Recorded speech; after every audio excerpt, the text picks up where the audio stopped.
watching Just the News. I'm Amita Balachandra. We're going to start off with the Bharat Bandh that's been called by trade unions. It's day one against the central government's policies affecting workers, farmers, and people in general. Now, the decision comes following a meeting on the 22nd of March where the trade union said that they would protest against the centre's anti-worker, anti-farmer, anti-people, and anti-national policies. Now, bank unions are also participating in the protest against the government's plan to privatize public sector banks as well as the Banking Laws Amendment Bill 2021.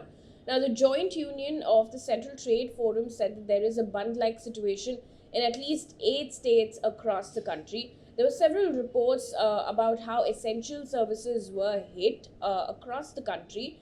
For instance, Indian Express reported that there were rail and road blockades in various places in West Bengal by left parties earlier today.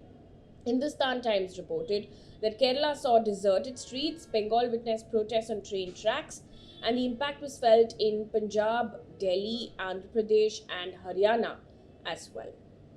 Meanwhile, the Kerala High Court has today directed the state government to issue an order restricting the government employees from participating in the 2-day nationwide strike. Now, the court also observed that it is illegal for the state government staffers to participate in the Bandh.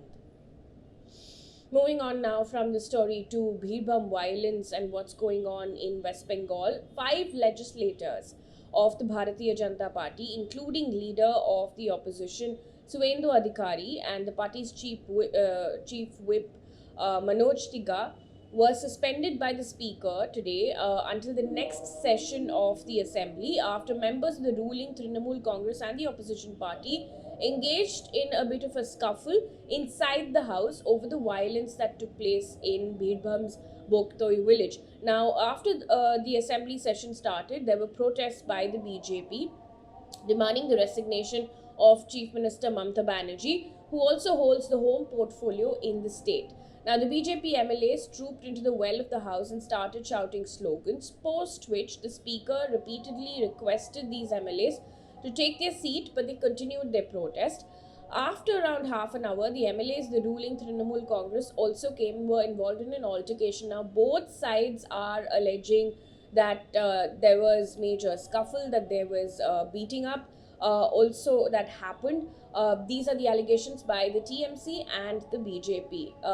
If I can just give you a bit of a background on what really happened in Boktoi village, at least 8 people, including women and children, were charred to death after Bhadu Sheikh, who is a deputy Pradhan owing allegiance to the TMC, was murdered on Monday, triggering attacks in the village. Now, 8 people died. That was the number that was reported yesterday. In fact, there's one other death that has happened today. The Calcutta High Court has ordered a CBI probe into the killings in Boktoi. Now, like I said, the number of people who've died has now gone up. The death toll in the Birbhum violence case has gone up to 9. Out of the 9 deceased, 7 are women and 2 are children. Now, a police officer told PTI, and I quote, the woman had nearly 65% burn injuries. Her condition deteriorated last night, following which she was put on ventilation in a medical college and hospital. She died this morning, end quote. Meanwhile, amidst this violence and all of the things that happened in the Legislative Assembly, West Bengal Governor Jagdeep Dhankar on Monday called on Union Home Minister Amit Shah at his residence in New Delhi. The agenda of the meeting, however, according to ANI, has not been disclosed yet. The meeting comes amid the ongoing row between Trinamool Congress and the BJP over the issue of Birbhum violence in the state of West Bengal. Our focus also continues on fuel price hike. Now, for the 6th time, fuel prices have been hiked in a matter of 7 days. Now, fuel prices have gone up by about 30 to 35 paise in this fresh increase that has taken place. With this, prices of fuel has been hiked over 4 rupees in the last 1 week or so. Now, state-run oil refiners such as Indian Oil, Bharat Petroleum and Hindustan Petroleum revise the fuel rates on a daily basis by taking into account the crude oil prices in the international markets, and the rupee-dollar exchange rates. Now, the crude oil prices have risen drastically as well because of Ukraine crisis. A quick look at what it costs in different cities, starting off with Delhi. The chart is up on your screen. 99.41 rupees per litre petrol is what is costing in Delhi. In Mumbai, it's about 114.19 rupees per litre. In Chennai, it's 105.18 rupees per litre. And in Kolkata, it is 108.85 rupees per litre. So this is the price build-up of petrol in Delhi effective 16th March 2022. If you look at the chart there, the base price is at 47.99 rupees per litre, but a lot of the other costs come in from taxes. Excise duty is at 27.90 rupees per litre. Charges to dealers is at 48.24 rupees per litre. VAT is at 15.50 rupees per litre. All of this combined together is the petrol cost of Delhi as of 16th March was at 95.41 rupees per litre. But now petrol has gone up in Delhi because of these increases. It's at 99.41 rupees per litre. Moving on to our other big story now, an update in the hijab row in Karnataka. The All India Muslim Personal Law Board moved to the Supreme Court today, challenging the Karnataka High Court's verdict over hijab ban. Basically, Karnataka High Court had upheld hijab ban in educational institutions. The board's petition said that the move will lead to discrimination against Muslims in general. Now, the plea said that laying too much emphasis on bringing uniformity in the uniform without accommodating a person of one religion to cover her hair with a piece of cloth is travesty of justice, and the judgment also ignores, according to the plea, the doctrine of reasonable accommodation. In the meantime, Karnataka Education Minister on Sunday appealed to students to let go of their ego and attend Class 10 exams. Class 10 exams have started today. But there were reports earlier that students weren't attending practical exams. This time, however, the Karnataka government has said that there will only be one chance for students to retake their exams as is norm, and they will not get a separate time schedule to retake their exams as well. There's a latest comment that's come in from the Karnataka Home Minister, Araga. Speaking to PTI, he said, and I quote, "Everyone should obey the High Court order. Students have to remove hijab and write the exam." He also went on to say that action will be taken against students who violate the order. This is according to PTI. Meanwhile, a 25-year-old woman was arrested in Karnataka's Bhagalkot district for allegedly posting a WhatsApp status celebrating Pakistan's Resolution Day, which is on the 23rd of March. Now, she was released on bail a day later, but the police said that her intention in posting the message and other aspects are still currently under investigation. Now, this is what had happened. She had put up a picture of a Pakistan Republic Day poster with a caption that read, and I quote, "May Allah bless every nation with unity, peace and wealth," end quote. Following this, a complaint was filed against her by one Arun Kumar Bhajantri. Now, his complaint reportedly states that the woman was, and I quote, "creating enmity between two communities by posting about Pakistan's Resolution Day." The case was subsequently filed under Section 153A and 505(2), which is statements promoting enmity between groups of the Indian Penal Code. Meanwhile, in a Facebook post, Bharatanatyam dancer Mansiya VP has alleged that a temple in Kerala's Thrissur district, which is under the state government controlled Devaswam board, has barred her from a scheduled dance program on its premises for being a non-Hindu. Now, in the post, she said, and I quote, "One of the temple office bearers informed me that I cannot perform at the temple as I am non-Hindu. All stages are allotted based on religion, not considering whether you're a good dancer or not.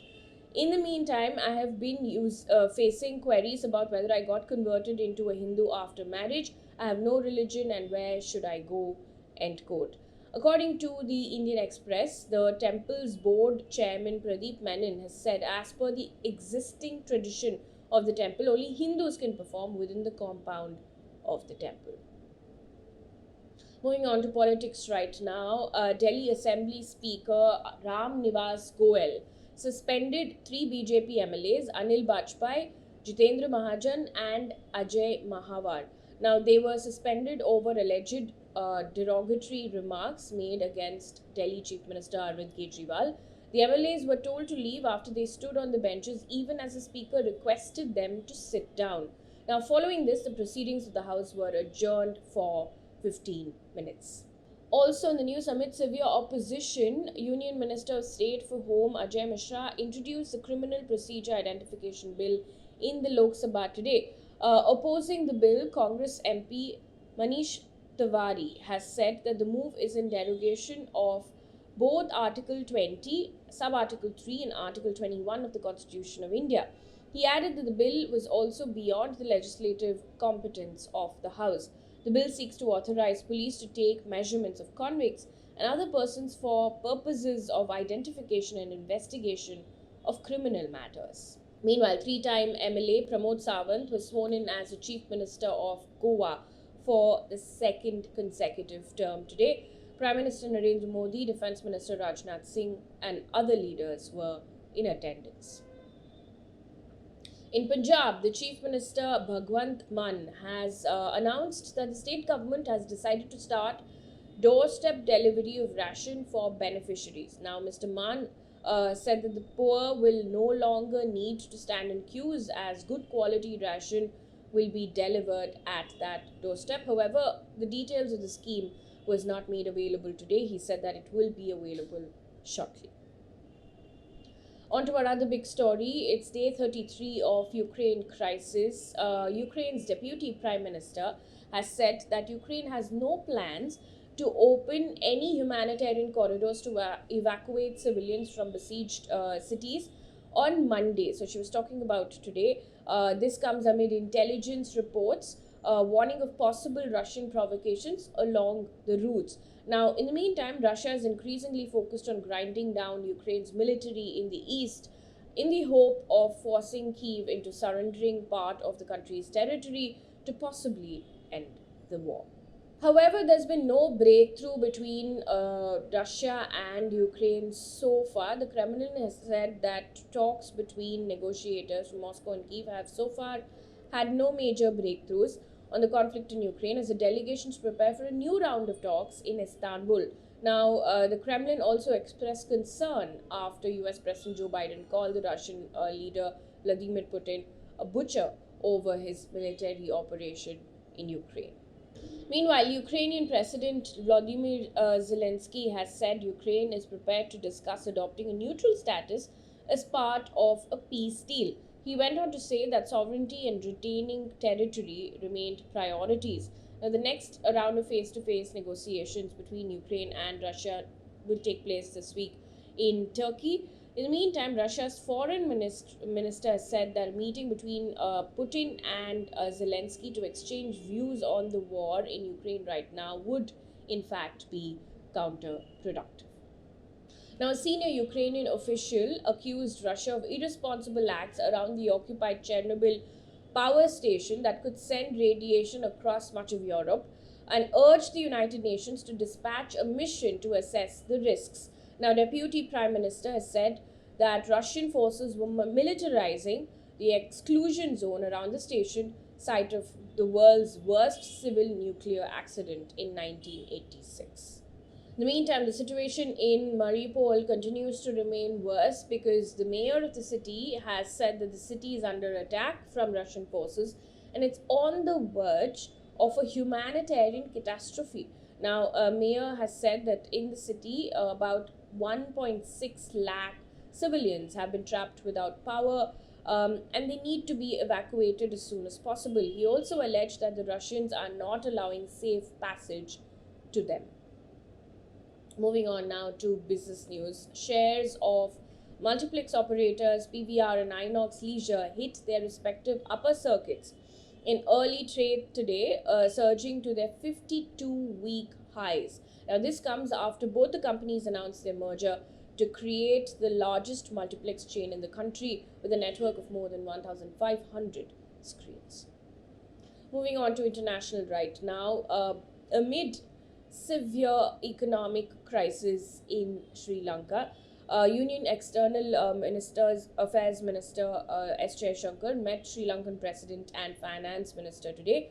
After the meeting, he tweeted, and I quote, reviewed various dimensions of our close neighborly relationship, assured him of India's continued cooperation and understanding, end quote. Now, to give you a bit of a context, in the last 1.5 weeks, Sri Lanka has been facing a major economic crisis, but the impact of it is being seen for the last couple of weeks on ground, where an acute shortage of fuel and gas is being reported along with essential foods and supplies.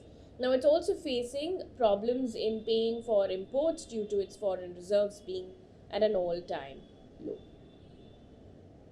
Meanwhile, this bad news coming in from Afghanistan. AFP citing aviation officials reported that women in Afghanistan now cannot board flights unless accompanied by a male relative. Now, the Taliban have already banned intercity road trips for women traveling alone. There have been other restrictions as well. On Wednesday, we saw the Taliban ordered shutdown of girls' secondary schools hours after reopening them. In the meantime, the United Nations Security Council has expressed deep concerns over the Taliban government in Afghanistan banning girls from attending school above the 6th grade. On to sports news right now. Red Bull's Max Verstappen beat Ferrari's Charles Leclerc by just 0.549 seconds to secure his first win of the season at the Saudi Arabian Grand Prix. Now, defending champion Verstappen overtook Leclerc with 4 laps remaining in the 50-lap race to claim his 21st career win. One more piece of positive news before we wrap things up here on this bulletin. PV Sindhu has become the second Indian female badminton player to win the Swiss Open title 2022. She defeated her Thailand counterpart.